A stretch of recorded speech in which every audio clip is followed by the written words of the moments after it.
gì nè đôi áo thơ nghề mỗi sự đó cơ hi khai dễ na họ cô quê ta bay ô đó lovely alone đâu à mà buộc lấy giá lỡ ta cô ta ngô khoa đưa ta lấy tên đã để trở về nếu mi cái xa đâu bất ta mù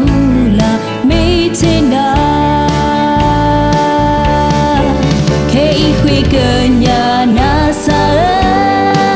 mà buộc lấy giá lỡ nước ta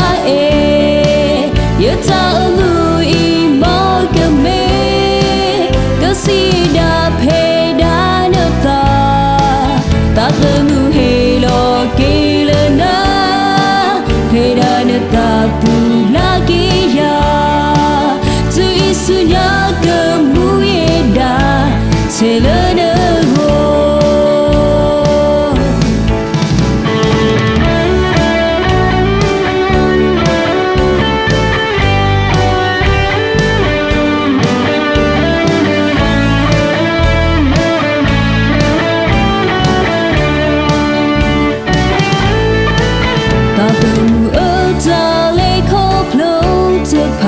ô quê đôi hoa blue ở ta sâu về hello qua aga lê tơ đa qua mà sơ ya mê na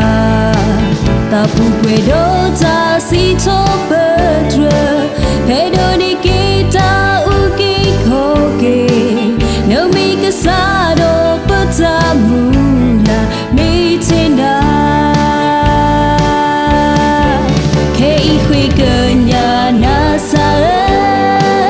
mà buộc lời già lờ nước ta yêu ta ở vui mơ cơ mê cơ si đạp hề đá nước ta ta cơ mù hề lo kê lơ na hề đá nước ta tu la kê ya tu isu nya cơ mù ye đá chê lơ na cơ nhà na xa mà buộc lời già lờ nước ta yêu ta ở vui mơ cơ mê cơ si đạp hề đá nước ta ta cơ mù hề lo kê lơ na hề đá nước ta tu la kê ya tu isu nya cơ mù ye đá chê lơ na cơ mù hề lo kê lơ na hề đá nước ta tu la kê ya tu isu nya cơ mù ye đá chê lơ na tu isu nya cơ mù ye đá chê lơ